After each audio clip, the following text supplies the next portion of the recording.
What's up, guys? Expel here, and today we're going to be getting into the truth about Modern Warfare Battle Royale. But before we get into everything, I want to remind everyone that my hats are currently on sale at shopexpel.com. Links in the description down below. And they're also going to be sold out pretty soon. So if you want one, you better go grab one. They're $3 off right now. Go check it out. They also won't be in stock for a while, so make it happen. Also, if you do go on to enjoy the video, it'd be greatly appreciated if you would do me the kindest favor of dropping the video a like, as well as subscribing and hitting that notification bell. That way you get notified every single time I post a video and or live stream. You're never gonna miss another video or live stream ever again. Now, grab some popcorn, hunker down, and let's get on into things. As you all know, or may not, there have been some massive leaks about the Modern Warfare Battle Royale as of late. Most recently, we saw a huge drop from the Reddit user Siniscalo. I think that's how you say that. Links to the Reddit page are going to be dropped in the description down below if you guys want to check it out yourself. From some data mining in the Modern Warfare PC files, he claims he found tons of information on the upcoming Battle Royale. This includes an image of the map, which for copyright purposes will not be shown, as well as any other pictures, but can be found on the Reddit page. He also found zones, points of interest, the default match options, private match options, respawn information, missions, loot, and its rarities, armor, all perks, kill streaks, plunder, information on the gulag, and so much more. So today we're going to be exploring all the information that was given to us and looking at it from the perspective of someone who has played Blackout nonstop for a full year with over 50 days played in game time, as well as pretty much all the other popular battle royales, and giving you my thoughts on what we can actually expect in the upcoming Modern Warfare Battle Royale. To start things off, he gave us information on the map. This includes zones and points of interest. In the zones category, we can tell that this is going to be the named places on the map. This list includes, but is not limited to, Airfield, Boneyard, Dam, Downtown, Gulag, Hospital, Layover, Lumber, Overgrown, Port, Quarry, Storage Town, Supercenter, Train Yard, and TV Station. Now, from what I can tell, a lot of these sound like maps that we have seen in previous Infinity Ward developed Call of Duties. We've seen this before in Black Ops 4's Blackout, and it seemed to work out pretty well. It gave players a sense of familiarity to some of the areas of the map and helped to make it play a bit more smooth.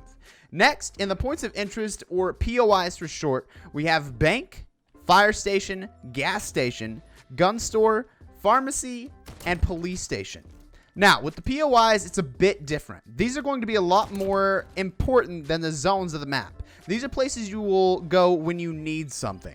A quick overview of what these could be used for includes the bank. That could be used for depositing plunder that is gained during the match. The fire station may simply be used to find a vehicle, or can be used to set out a fire from the kill streaks within the game, within the Battle Royale at least. The gas station may be used to refill your vehicle's gas tank in the vehicles that you find throughout the game.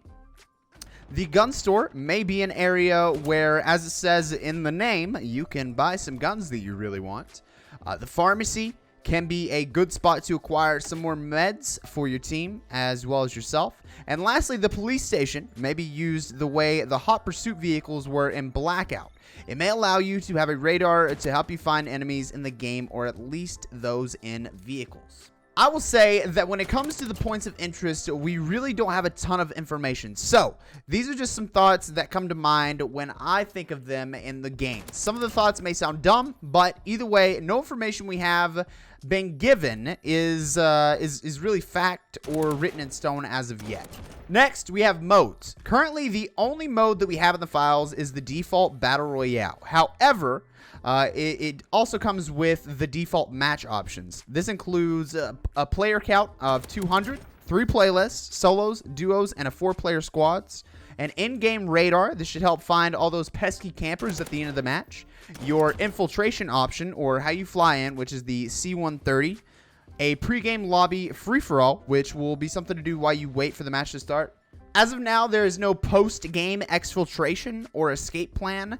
You may remember something like this from the Alien mode in Call of Duty Ghosts. I was not a fan, to be entirely honest, but there is an option for it to be there. It's just disabled.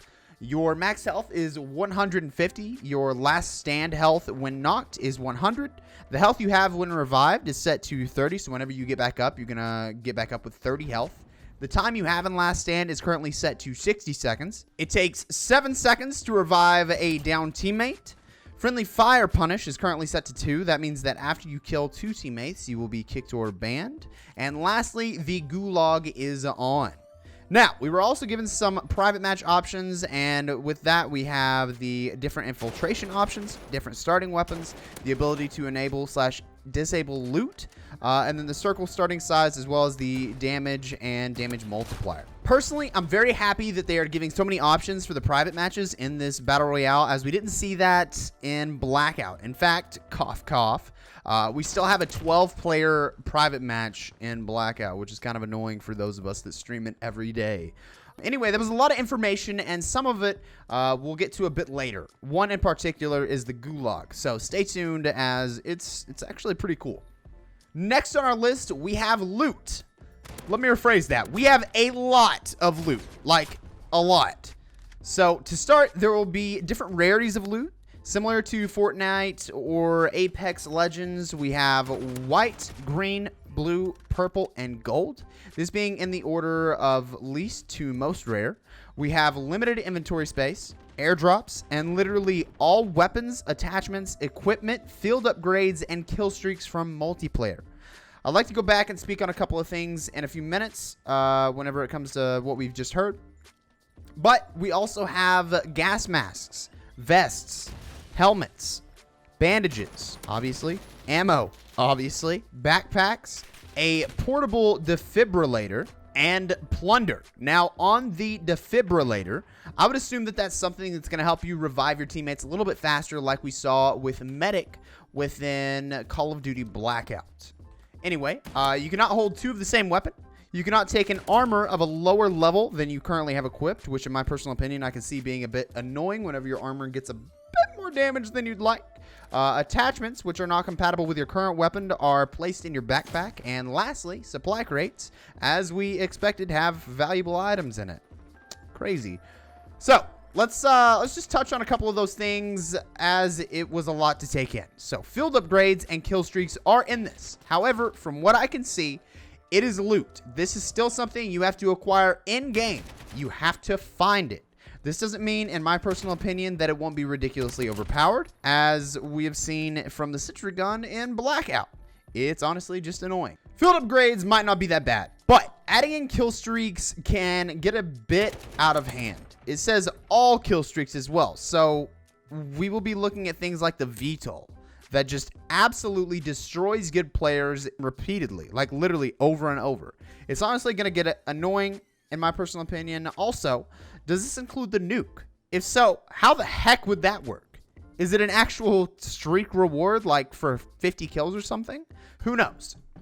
Kill streaks are activated using lethal and tactical buttons, which on PS4 is L1 and R1, and Juggernauts cannot pick up loot. On to armor. When it comes to armor, we have 6 pieces you can acquire. Helmets, level 1, 2, and 3. Level 1 being, it reduces headshot damage by 15. Level 2 reduces headshot damage by 30.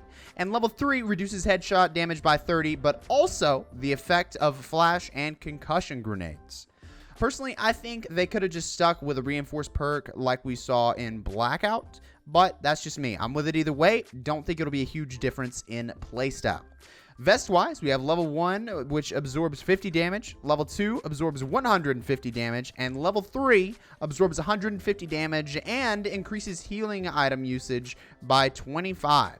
This reminds me a little bit of how the gold armor in Apex Legends helps you heal a bit faster. Kind of cool if you ask me.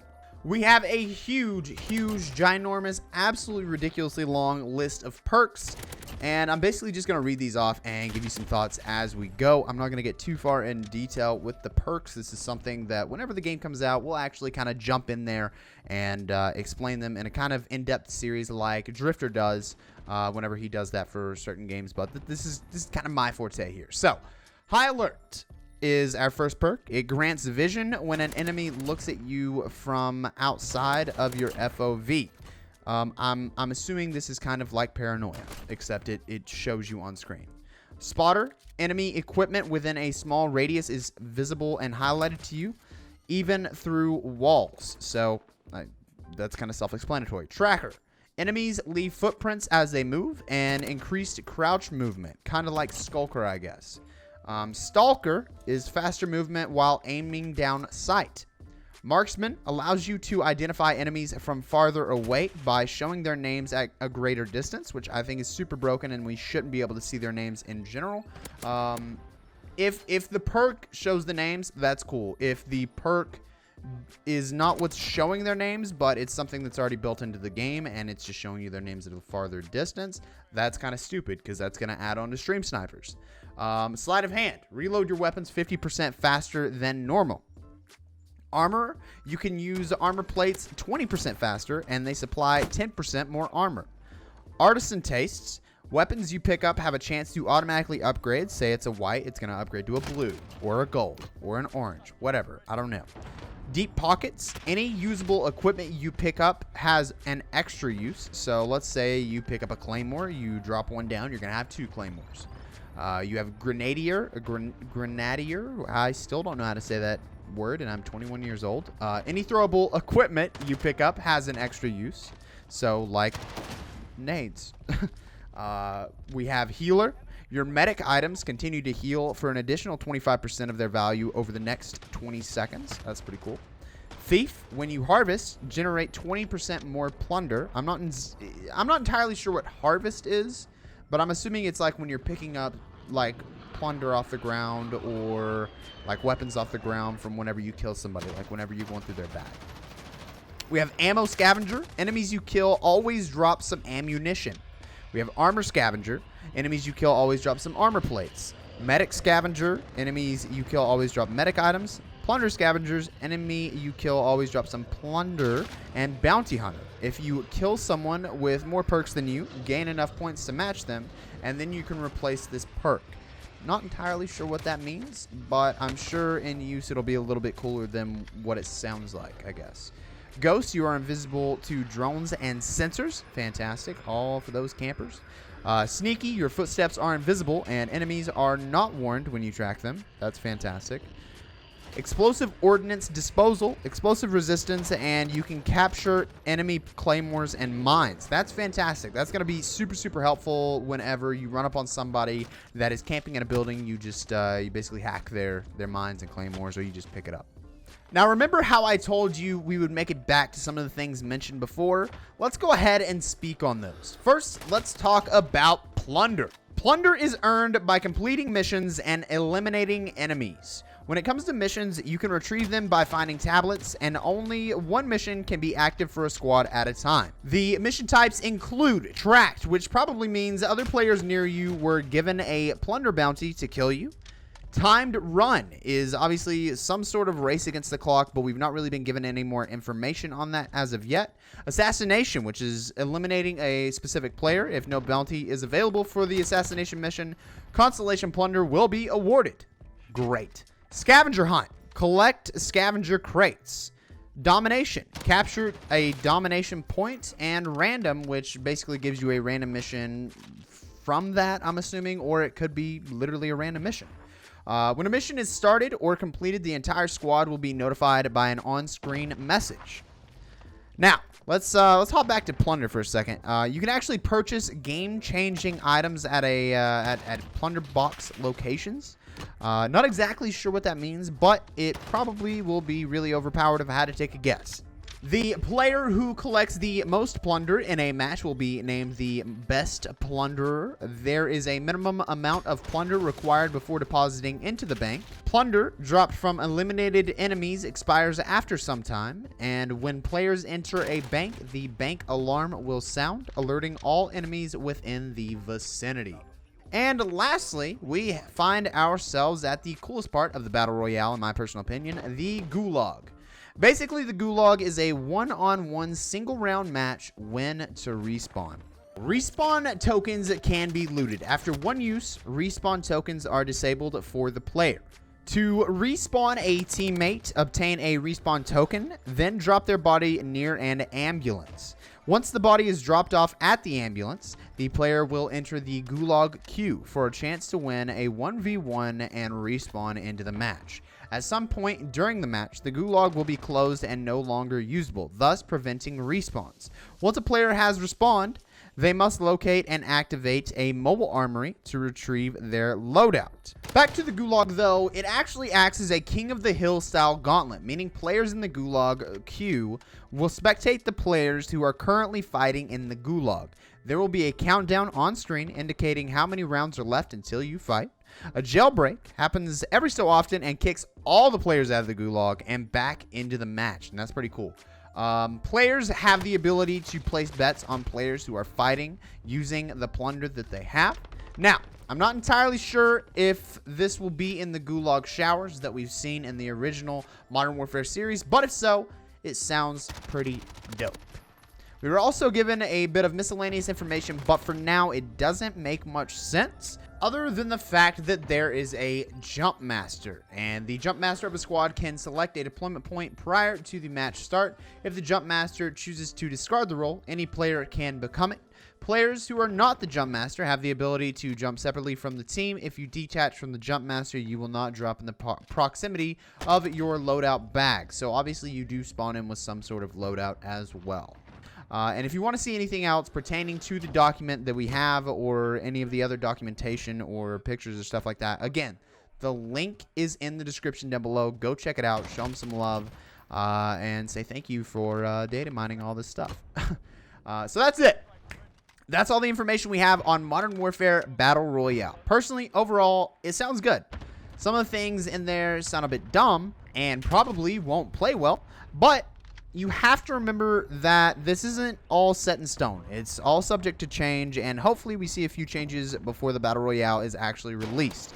Either way, I want to hear your thoughts. How do you feel about this information? Does it sound like it's going to work out? Does it even sound real to you? Can Infinity Ward and or Raven Software pull this off by January like the previous leak said? Let me know in the comment section down below. Regardless, I want to say thank you all for watching the video. If you've made it this far, make sure you drop the video a like and subscribe for more awesome content coming out each and every single day. Once again, Expel Army hats are on sale for $3 off at shopexpel.com. Go check that out. Once again, links in the description for that. Anyway, thanks again, and peace out.